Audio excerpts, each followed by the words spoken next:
집합의 연산법칙 시간입니다.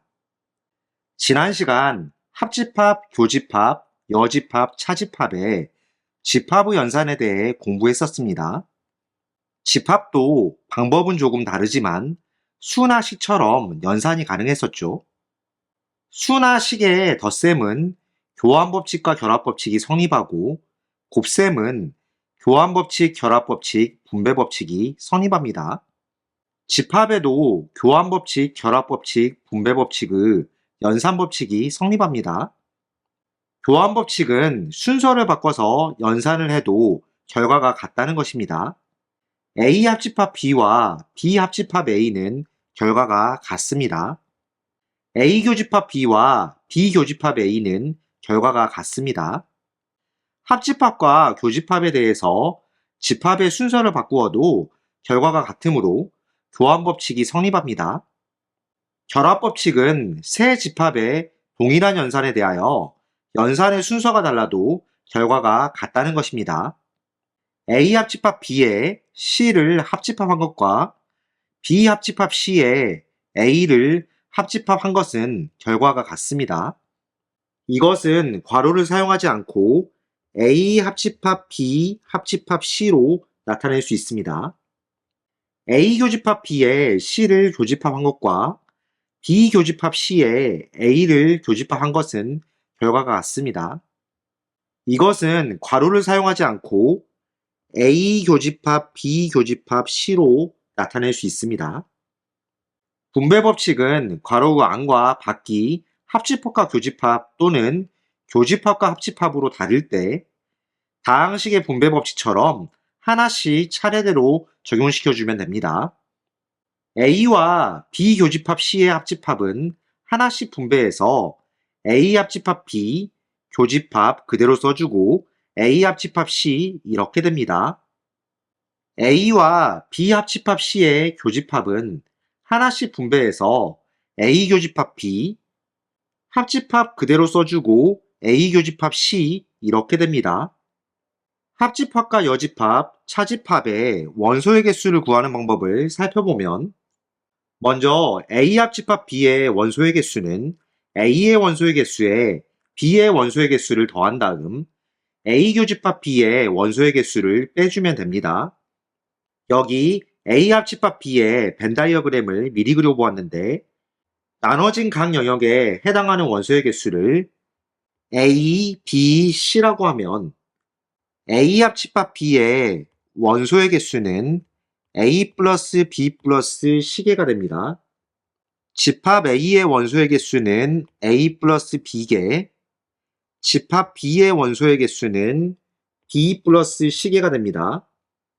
그대로 더하게 되면 A 플러스 B에다가 B 플러스 C를 더하면서 A 교집합 B에 해당하는 B개가 중복되므로 중복되는 것을 빼주면 그러니까 A 교집합 B에 해당하는 원소의 개수 B개를 빼주면 합집합의 원소의 개수를 구할 수 있습니다. 집합을 하나 더 늘려 세 집합 A, B, C의 합집합의 원소의 개수는 세 개의 집합의 원소의 개수를 각각 더한 다음 두 개씩의 교집합을 빼고 다시 세 집합의 교집합의 개수를 더해서 구합니다. A 합집합, B 합집합 C를 벤 다이어그램으로 그리면 7부분으로 나눠지게 되고 각 영역에 해당하는 원소의 개수를 A, B, C, D, E, F, G라 하면 A 합집합 B 합집합 C의 원소의 개수는 A 플러스 B 플러스 C 플러스 D 플러스 E 플러스 F 플러스 G가 됩니다. 집합 A, B, C의 원소의 개수를 더하면 A 더하기 B 더하기 F 더하기 G, B 더하기 C 더하기 D 더하기 G, D 더하기 E 더하기 F 더하기 G가 됩니다. 여기서 두 개씩 교집합들을 빼면 A 교집합 B를 빼고 B 교집합 C를 빼고 C 교집합 A를 뺀 것이 되는데 마이너스 b 플러스 g, 마이너스 d 플러스 g, 마이너스 f 플러스 g가 됩니다. 이렇게 빼게 되면은 계산식에서 가운데 A 교집합, B 교집합 C에 해당하는 G는 완전히 빠지게 되므로 다시 더해주면 합집합의 원소의 개수를 구할 수 있습니다. 여집합은 전체에서 그것 빼고 나머지 다를 의미하므로 A의 여집합의 원소의 개수는 전체 집합의 원소의 개수에서 집합 A의 원소의 개수를 빼서 구할 수 있습니다. 두 집합의 차집합의 원소의 개수는 두 집합의 원소의 개수의 차와는 다릅니다. A 차집합 B는 A에서 A와 B의 공통 부분인 A 교집합 B를 뺀 것과 같으므로 원소의 개수도 그대로 적용시켜주면 됩니다. A 차집합 B가 A와 B의 합집합에서 B를 뺀 것과도 같으므로 원소의 개수도 같은 방법으로 구할 수 있습니다. 자, 그렇다면 예제 문제를 살펴보겠습니다. 19번입니다. 전체 집합 U의 공집합이 아닌 서로 다른 두 부분 집합 A, B에 대하여 주어진 식과 같은 집합을 구하라고 되어 있습니다. 차집합은 교집합의 여집합으로 바꿀 수가 있죠. 그렇다면 A 차집합 B는 A 교집합 B의 여집합으로 바꿀 수 있고 합집합 그대로 쓰고 A 차집합 B의 여집합은 A 교집합 B로 바꿀 수 있습니다. 합집합이 가운데 있고 양쪽에 교집합이 있는데 앞에 A 교집합이 동시에 들어있으므로 분배 법칙을 이용하면 A 교집합에 B의 여집합 합집합 B가 됩니다. B 여집합과 B의 합집합은 전체 집합과 같겠죠? 그럼 이 식은 A 교집합 전체 집합 U가 되겠습니다. 서로 부분집합의 관계에 있는데 교집합이 되어 있으므로 작은 쪽의 것을 써야겠죠? 그러면 그 결과는 A가 되겠습니다. 따라서 19번 문제의 정답은 2번입니다. 다음 20번입니다. 자연수 n에 대하여 n의 양의 약수의 집합을 an, n의 배수의 집합을 bn으로 나타내기로 하자고 합니다. 이때 이 식을 만족시키는 자연수 k의 최대값을 구하라고 되어 있습니다. 우선 A12라는 집합은 12의 양의 약수가 되므로 1, 2, 3, 4, 6, 12가 됩니다. A18이란 집합은 18의 양의 약수가 되므로 1, 2, 3, 6, 9, 18 이렇게 되겠죠. 둘의 합집합은 1, 2, 3, 4, 6, 9, 12, 18이 되겠습니다. 이 집합이 A24와 BK의 합집합의 부분집합이 되어야 하는데 A24란 집합은 24의 양의 약수가 되므로 1, 2, 3, 4, 6, 8, 12, 24가 됩니다. 그런데 이미 1, 2, 3, 4, 6, 12는 A24의 부분집합이지만 9하고 18은 현재 부분집합이 아니죠. 9하고 18이 BK란 집합의 원소가 되어야 합니다. BK의 집합은 배수의 집합을 나타내므로 이것을 만족시키는 자연수 K의 최대값은 바로 9가 된다고 볼 수 있겠습니다. 따라서 20번 문제의 정답은 4번입니다. 다음 21번입니다. 두 집합 A, B에 대하여 A차 집합 B가 1일 때 A 플러스 B의 값을 구하라고 되어 있습니다. 우선 A 집합을 구해보면 3차 방정식으로 인수분해를 이용해서 해를 구해보겠습니다. 항이 4개이므로 2개 묶으면 x제곱으로 묶었을 때 x 플러스 5 그리고 마이너스 1로 묶었을 때 x 플러스 5는 0과 같다. 인수분해하면 x 플러스 5 곱하기 x제곱 마이너스 1은 0과 같다. 다시 한번 인수분해하면 x 플러스 5 곱하기 x 플러스 1 곱하기 x 마이너스 1은 0이 됩니다. 그렇다면 x 값은 마이너스 5가 되거나 마이너스 1이 되거나 1이 되겠죠? a는 마이너스 5하고 마이너스 1, 2를 원소로 갖는 집합이 됩니다. A차 집합 B의 결과가 1이므로 A 교집합 B에는 마이너스 5하고 마이너스 1이 반드시 포함되어 있어야 합니다.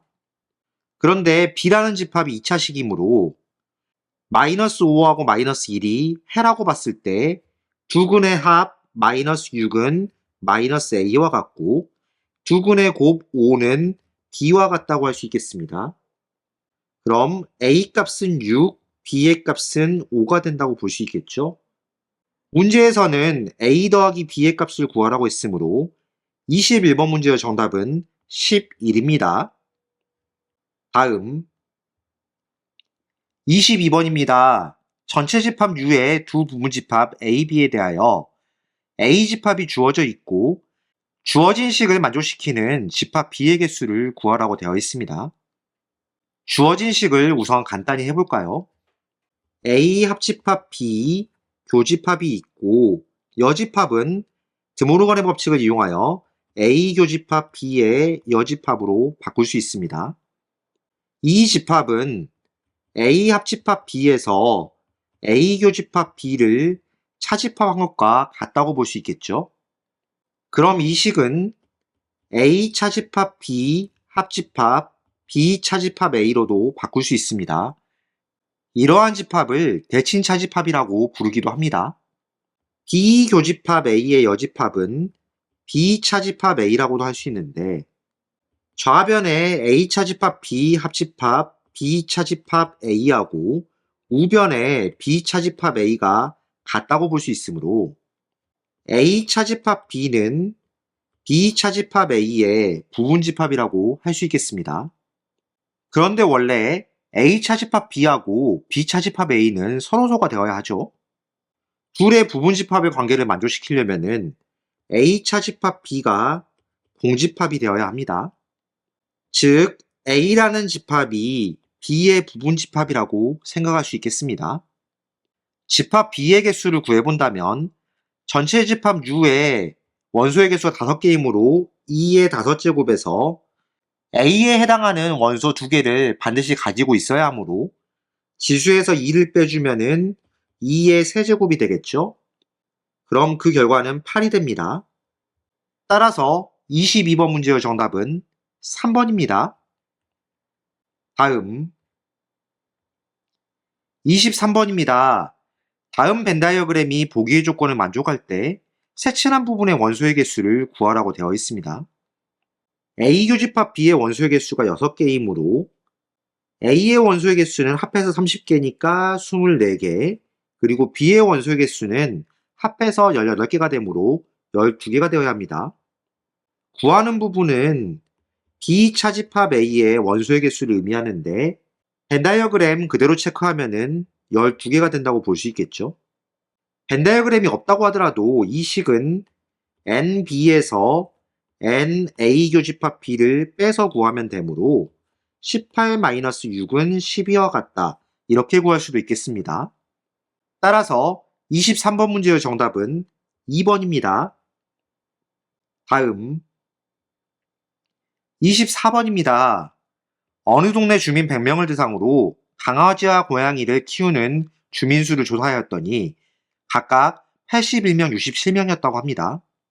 이때 강아지와 고양이를 모두 키우고 있는 주민수의 최대값을 라지 M, 최소값을 스몰 m이라고 할 때 라지 M 더하기 스몰 m의 값을 구하라고 되어 있습니다. 주민 전체의 집합을 U, 강아지를 키우는 주민의 집합을 A, 고양이를 키우는 주민의 집합을 B라고 한다면 NU는 100, NA는 81, NB는 67이라고 할 수 있겠습니다. 강아지와 고양이를 모두 키우고 있는 주민수는 A 교집합 B라고 할 수 있겠는데 A 교집합 B가 최대가 되려면은 B가 A의 부분 집합이 되어야 합니다. 이때 NA 교집합 B의 결과가 최대가 된다고 볼 수 있겠죠. 그렇다면 라지 M의 값은 NB의 원소의 개수와 같으므로 그 값은 67이 된다고 볼 수 있겠습니다. A 교집합 B의 값이 최소가 되려고 한다면 주민들이 강아지나 고양이 둘 중에 하나는 무조건 키워야 합니다. 즉 A 합집합 B의 여집합의 원소의 개수가 공집합이 되어야 하고 이것은 A 합집합 B가 전체 집합과 같다는 것을 의미하겠습니다. 이때 교집합의 원소의 개수가 최소가 된다고 볼 수 있겠죠. 합집합의 원소의 개수를 구하는 식을 써본다면은 NA 플러스 NB 여기서 NA 교집합 B의 원소의 개수를 빼야 하죠. 그런데 합집합이 전체 집합과 같으므로 100은 81 플러스 67 마이너스 NA 교집합 B라고 할 수 있겠습니다. 80이라고 67을 더하면은 148이 되므로 NA 교집합 B의 값은 48이 된다고 볼 수 있겠죠? 이 값이 곧 스몰 m과 같겠습니다. 라지 m 더하기 스몰 m의 값은 67에다가 48을 더하면 되므로 계산하면 115가 된다고 볼 수 있겠죠? 따라서 24번 문제의 정답은 4번입니다.